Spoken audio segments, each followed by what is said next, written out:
Hi all, welcome to career Malayalam 24/7. എന്റെ പേര് Jiji. So ഇന്ന് നമ്മൾ നോക്കാൻ പോകുന്നത് കേരളത്തിലെ പ്രധാനപ്പെട്ട ഹൈഡ്രോ ഇലക്ട്രിക് പ്രോജക്ട്സ് ആണ്. അപ്പോൾ ഇത് പരീക്ഷ രീതിയിൽ നമ്മൾ നോക്കിക്കഴിഞ്ഞു വെച്ചാൽ ഒരുപാട് ഇതുപോലെ റിപ്പീറ്റഡ് ആയിട്ടുള്ള ചോദ്യങ്ങൾ വരും. പ്രീവിയസ് ഇയർ ക്വസ്റ്റ്യൻ പേപ്പറിലെ ക്വസ്റ്റ്യൻസും കൂടി ഉൾപ്പെടുത്തിയിട്ടാണ് നമ്മുടെ ഈ ഒരു സെഷൻ ചെയ്തിരിക്കുന്നത്. അപ്പൊ നിങ്ങൾക്ക് ഇതിന് ഉത്തരം അറിയുമെങ്കിൽ താഴെ നിങ്ങൾ കമന്റ് ചെയ്യുക. അതുപോലെ തന്നെ ബാക്കിയുള്ള ഡീറ്റെയിൽസ് ഒക്കെ അറിയുമെങ്കിലും അതും കമന്റ് ചെയ്യാവുന്നതാണ് കേട്ടോ. ആദ്യമായിട്ടാണ് നമ്മുടെ ചാനൽ കാണുന്നെങ്കിൽ ആ ചാനൽ നിങ്ങൾ ഒന്ന് സബ്സ്ക്രൈബ് ചെയ്യണേ. അതുപോലെ തന്നെ നമ്മുടെ സെഷൻസ് ഒക്കെ നിങ്ങൾക്ക് ഹെൽപ്ഫുൾ ആണ് തോന്നുവാണെങ്കിൽ ഒന്ന് ലൈക്കും കൂടി ചെയ്യാം കേട്ടോ. അപ്പൊ എന്തായാലും ക്വസ്റ്റ്യൻസിലേക്ക് കടക്കാം. ആദ്യത്തെ ചോദ്യം ഇതാണ് കേട്ടോ. കേരളത്തിലെ ഏറ്റവും വലിയ ജലവൈദ്യുത പദ്ധതി ഏതാണെന്നാണ് ചോദിച്ചിരിക്കുന്നത്. ഇടുക്കി, ശബരിഗിരി, പള്ളിവാസൽ, കുറ്റ്യാടി ഏതാണ്? നിങ്ങൾ ഉത്തരം അറിയെങ്കിൽ താഴെ കമന്റ് ചെയ്യുക. ലൈവ് അല്ല എന്ന് വിചാരിച്ച് കമന്റ് ചെയ്യാതിരിക്കരുത്, കമന്റ് ചെയ്യുക. കേരളത്തിലെ ഏറ്റവും വലിയ ജലവൈദ്യുത പദ്ധതി ഏതാണ്? കേരളത്തിലെ ഏറ്റവും വലിയ ജലവൈദ്യുത പദ്ധതി ഉത്തരം അറിയുമെങ്കിൽ കമന്റ് ചെയ്യാം. ഏതാണ് വരുന്നത്?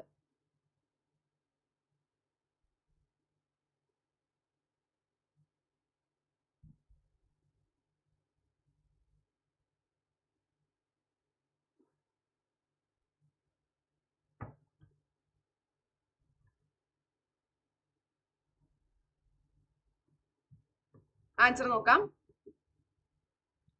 ഓപ്ഷൻ എ ആണ്, ഇടുക്കിയാണ്. അപ്പൊ കേരളത്തിലെ ഏറ്റവും വലിയ ജലവൈദ്യുത പദ്ധതി ഇടുക്കിയാണ്. അടുത്തത് ഇടുക്കി ജലവൈദ്യുത പദ്ധതി ഏത് നദിയിലാണ് സ്ഥിതി ചെയ്യുന്നത്? ഭാരതപ്പുഴ, പെരിയാർ, പമ്പ, ചാലക്കുടി. ഇതൊക്കെ സ്ഥിരം ചോദിക്കുന്ന ചോദ്യമാണ്. ഇടുക്കി ജലവൈദ്യുത പദ്ധതി ഏത് നദിയിലാണ് സ്ഥിതി ചെയ്യുന്നത്?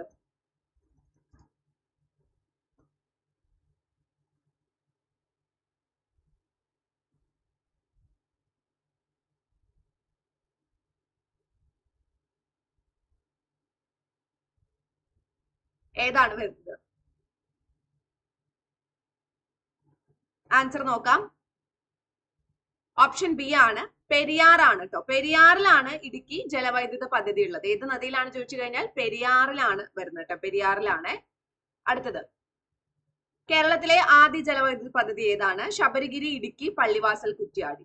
കേരളത്തിലെ ആദ്യ ജലവൈദ്യുത പദ്ധതി ഏതാണ്? ഏതാണ് വരുന്നത്? കേരളത്തിലെ ആദ്യ ജലവൈദ്യുത പദ്ധതി ഏതാണ്?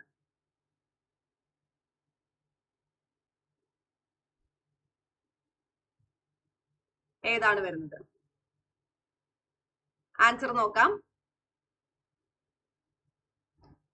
ഓപ്ഷൻ സി ആണ്, പള്ളിവാസലാണ്. കേരളത്തിലെ ആദ്യത്തെ ജലവൈദ്യുത പദ്ധതി ഏതാന്ന് ചോദിച്ചു കഴിഞ്ഞാൽ അത് പള്ളിവാസലാണ് വരുന്നത് കേട്ടോ. അടുത്തത്, ശബരിഗിരി ജലവൈദ്യുത പദ്ധതി ഏത് നദിയുമായി ബന്ധപ്പെട്ടതാണെന്നാണ് ചോദിച്ചിരിക്കുന്നത്. ശബരിഗിരി ജലവൈദ്യുത പദ്ധതി ഏത് നദിയുമായി ബന്ധപ്പെട്ടതാണ്? Option A Pamba, option B Periyar, option C Bharathappuzha, option D Chalakudy. ഏത് നദിയുമായിട്ടാണ് ബന്ധപ്പെട്ടിരിക്കുന്നത് ശബരിഗിരി?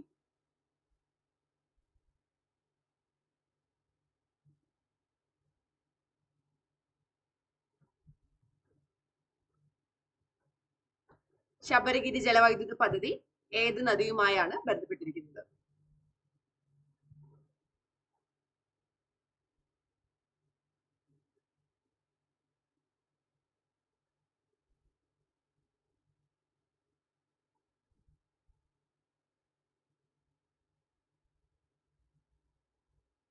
ആൻസർ നോക്കാം.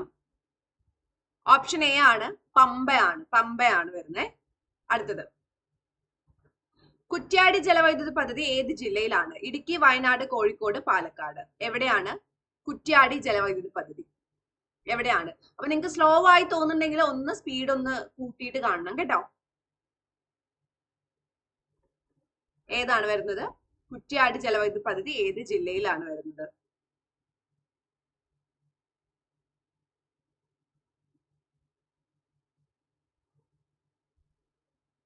ആൻസർ നോക്കാം അല്ലെ. ഏത് ജില്ലയിലാണ് വരുന്നത്? ഓപ്ഷൻ സി ആണ്, കോഴിക്കോട് ജില്ലയിലാണ് കുറ്റ്യാടി ജലവൈദ്യുത പദ്ധതി വരുന്നത്. ഏത് ജില്ലയിലാണ്? കോഴിക്കോട് ജില്ലയിലാണ്. അടുത്ത ചോദ്യം, കേരളത്തിലെ ഏറ്റവും ഉയരം കൂടിയ അണക്കെട്ട് ഏതാണ്? ഇടുക്കി, മലമ്പുഴ, പീച്ചി, കക്കി. ഏതാണ് കേരളത്തിലെ ഏറ്റവും ഉയരം കൂടിയ അണക്കെട്ട് ഏതാണ്? കേരളത്തിലെ ഏറ്റവും ഉയരം കൂടിയ അണക്കെട്ട്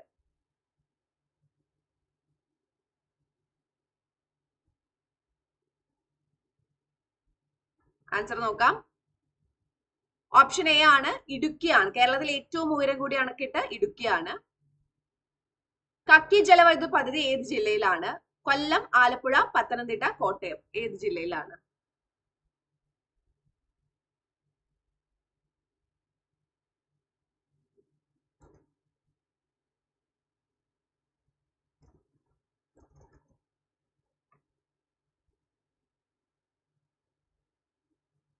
ഏതാണ്? ആൻസർ നോക്കാം.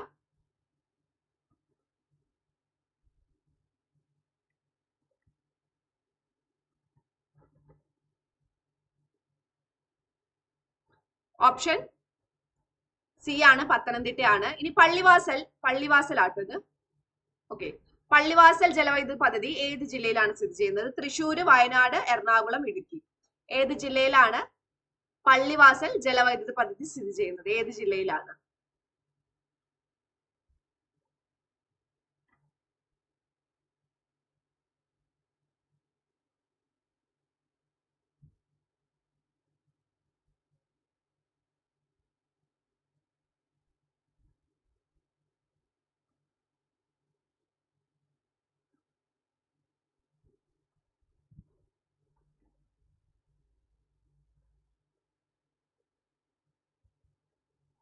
Option D, ഇടുക്കിയാണ്.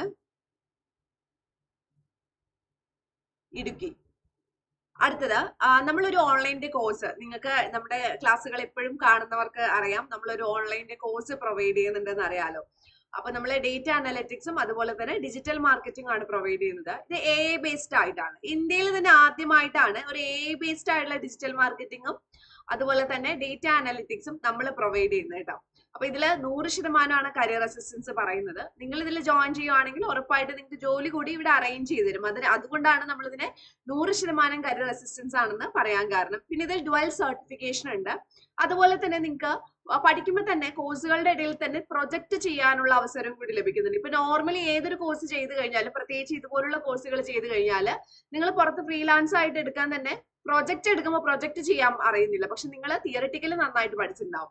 അങ്ങനെ ഒരു പ്രശ്നം ഇല്ലാതിരിക്കാൻ വേണ്ടിയിട്ടാണ് കോഴ്സിന്റെ കൂടെ തന്നെ നിങ്ങൾക്ക് ഒത്തിരി പ്രോജക്ട്സ് നിങ്ങൾക്ക് ഇവര് പ്രൊവൈഡ് ചെയ്യുന്നുണ്ട്. അതുകൊണ്ട് പ്രൊജക്ട് ഉള്ളത് കാരണം തന്നെ നിങ്ങൾക്ക് ധൈര്യമായ കോഴ്സ് പഠിച്ച് പുറത്തു പോയിട്ട് വേറെ ജോലി നോക്കാം. ഫ്രീലാൻസ് ആയിട്ടോ പെർമനന്റ് ആയിട്ടോ പാർട്ട് ടൈം ആയിട്ടോ നോക്കാം. അല്ലെങ്കിൽ ഇവരെന്നെ നിങ്ങൾക്ക് ജോലി അറേഞ്ച് ചെയ്ത് തരും. എങ്ങനെയാണെങ്കിലും നിങ്ങളുടെ ഇഷ്ടമാണ്. അപ്പൊ കൂടുതൽ ഡീറ്റെയിൽസ് അറിയാൻ വേണ്ടിയിട്ട് താഴെ ഡിസ്ക്രിപ്ഷൻ ബോക്സിലും കമന്റ് ബോക്സിലൊക്കെ ഒരു ലിങ്ക് കൊടുത്തിട്ടുണ്ട്. അതിൽ ജസ്റ്റ് ഒന്ന് ക്ലിക്ക് ചെയ്യുക, എന്നിട്ട് ഒന്ന് ജോയിൻ ചെയ്യുക കേട്ടോ. ഓക്കെ, അപ്പൊ നമുക്ക് എന്തായാലും അടുത്ത ചോദ്യം നോക്കാം. മലമ്പുഴ അണക്കെട്ട് ഏത് നദിയിലാണ്? ഭാരതപ്പുഴ, കബനി, പെരിയാർ, പമ്പ. ഏത് നദിയിലാണ് മലമ്പുഴ അണക്കെട്ട്?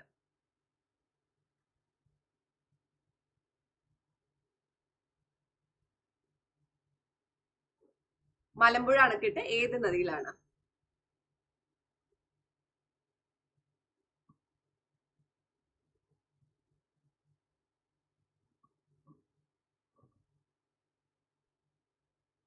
ഏത് നദിയിലാണ് മലമ്പുഴ അണക്കെട്ട്?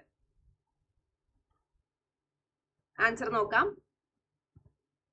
ഓപ്ഷൻ എ ആണ്, ഭാരതപ്പുഴയിലാണ്. ഭാരതപ്പുഴയിലാണ് മലമ്പുഴ അണക്കെട്ട് സ്ഥിതി ചെയ്യുന്നത്. അടുത്തത്, ശബരിഗിരി പദ്ധതി ഏത് ജില്ലയിലാണ്? കൊല്ലം, ഇടുക്കി, പത്തനംതിട്ട, കോട്ടയം. ശബരിഗിരി പദ്ധതി ഏത് ജില്ലയിലാണ്?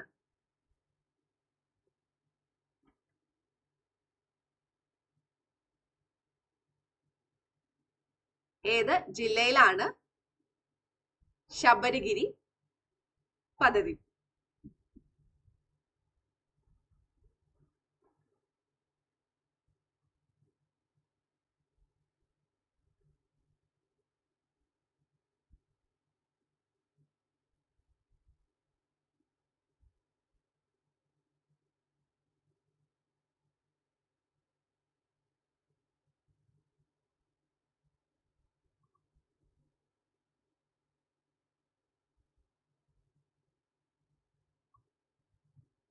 ആൻസർ നോക്കാം.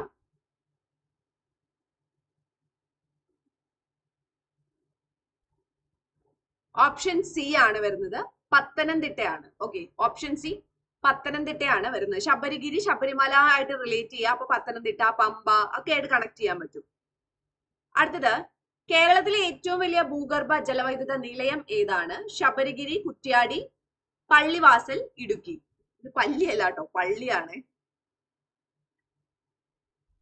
പള്ളിവാസൽ, ഇടുക്കി. ഏതാണ് കേരളത്തിലെ ഏറ്റവും വലിയ ഭൂഗർഭ ജലവൈദ്യുത നിലയം ഏതാണെന്നാണ് ചോദ്യം.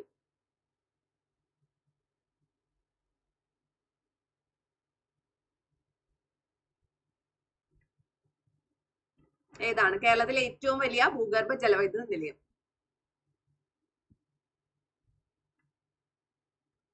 ആൻസർ നോക്കാം. ഓപ്ഷൻ ഡി ആണ്, ഇടുക്കിയാണ്. അടുത്തത്, കുറ്റ്യാടി ജലവൈദ്യുത പദ്ധതി ഏത് മലനിരകളിലാണ്? ആരവല്ലി, സത്യപർവ്വതം, പശ്ചിമഘട്ടം, വിന്ധ്യ. ഏതാണ്? വിന്ധ്യ ആണോ, പശ്ചിമഘട്ടത്തിലാണോ, സത്യപർവ്വതമാണോ, ആരവല്ലി ആണോ? ഏതാണ്?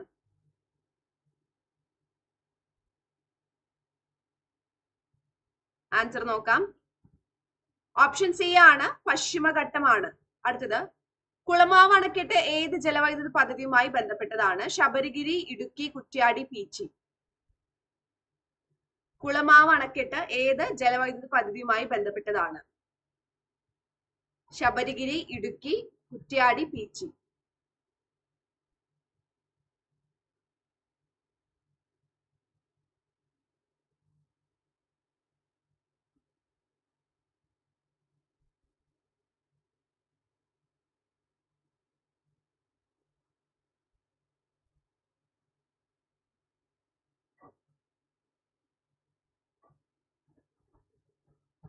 ആൻസർ നോക്കാം. ഓപ്ഷൻ ബി ആണ്, ഇടുക്കിയാണ്. അടുത്തത്, പീച്ചി അണക്കെട്ട് ഏത് ജില്ലയിലാണ്? പാലക്കാട്, തൃശ്ശൂര്, എറണാകുളം, മലപ്പുറം.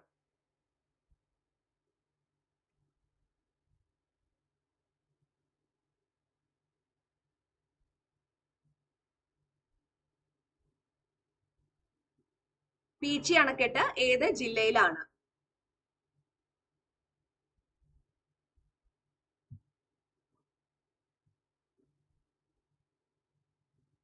ഏത് ജില്ലയിലാണ് പീച്ചി അണക്കെട്ട്? ആൻസർ നോക്കാം. ഓപ്ഷൻ ബി ആണ്, തൃശ്ശൂരിലാണ് പീച്ചി ഡാം എന്നൊക്കെ കേട്ടില്ല, തൃശ്ശൂരാണ്. കേരളത്തിലെ ജലവൈദ്യുത ശേഷിയുടെ ഏറ്റവും വലിയ പങ്ക് ഏത് ജില്ലക്കാണ്? പാലക്കാട്, പത്തനംതിട്ട, ഇടുക്കി, കോഴിക്കോട്. കേരളത്തിലെ ജലവൈദ്യുത ശേഷിയുടെ ഏറ്റവും വലിയ പങ്ക് ഏത് ജില്ലയിലാണ്? ഇതിൽ പല ക്വസ്റ്റ്യനും റിപ്പീറ്റഡ് ആയിട്ട് PSC ചോദിക്കുന്ന ക്വസ്റ്റ്യൻസ് ആണ് കേട്ടോ. കേരളത്തിലെ ജലവൈദ്യുത ശേഷിയുടെ ഏറ്റവും വലിയ പങ്ക് ഏത് ജില്ലക്കാണെന്നാണ് ചോദ്യം. പത്തനംതിട്ട, ഇടുക്കി, കോഴിക്കോട്.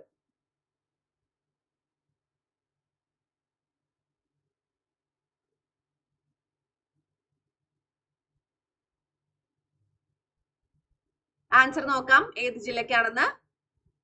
ഓപ്ഷൻ സി ആണ്, സ്വാഭാവികമായിട്ട് ഏറ്റവും കൂടുതൽ ഇടുക്കിയിലാണുള്ളത്. അപ്പൊ ഉത്തരം ഇടുക്കി തന്നെയാണ്. അടുത്തത്, കേരളത്തിലെ ജലവൈദ്യുത പദ്ധതികൾ കൂടുതലായി ഏത് പ്രദേശത്തിലാണ്? തീരപ്രദേശം, മധ്യകേരളം, കിഴക്കൻ സമതലം, പശ്ചിമഘട്ടം. കേരളത്തിലെ ജലവൈദ്യുത പദ്ധതികൾ കൂടുതലായി ഏത് പ്രദേശത്താണ്? കേരളത്തിലെ ജലവൈദ്യുത പദ്ധതികൾ കൂടുതലായി ഏത് പ്രദേശത്തിലാണെന്നാണ് ചോദ്യം. ആൻസർ നോക്കാം. ഓപ്ഷൻ ഡി ആണ്, പശ്ചിമഘട്ടത്തിലാണ് കൂടുതലായിട്ട് വരുന്നത്. പശ്ചിമഘട്ടത്തിലാണ്. അടുത്തത്, ഇടമലയാർ ജലവൈദ്യുത പദ്ധതി ഏത് ജില്ലയിലാണ് സ്ഥിതി ചെയ്യുന്നത്? എറണാകുളം, ഇടുക്കി, തൃശ്ശൂര്, പാലക്കാട്. ഏത് ജില്ലയിലാണ് ഇടമലയാർ ജലവൈദ്യുത പദ്ധതി സ്ഥിതി ചെയ്യുന്നത്?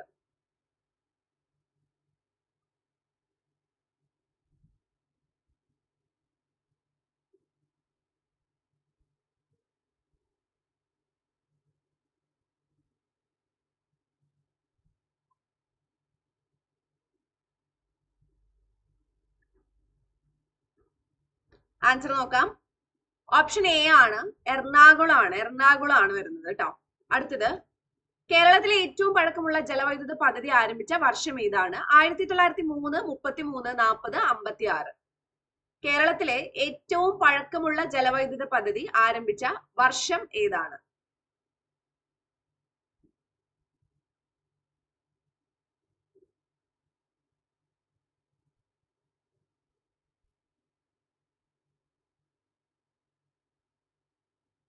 ആൻസർ നോക്കാം. ഓപ്ഷൻ ബി ആണ് 1933 ആണ്. അപ്പൊ ഇത്രയും ചോദ്യങ്ങളാണ് ഇന്നുള്ളത് കേട്ടോ. അപ്പൊ വീണ്ടും നമുക്ക് അടുത്തൊരു സെഷനിൽ കാണാം. ബൈ.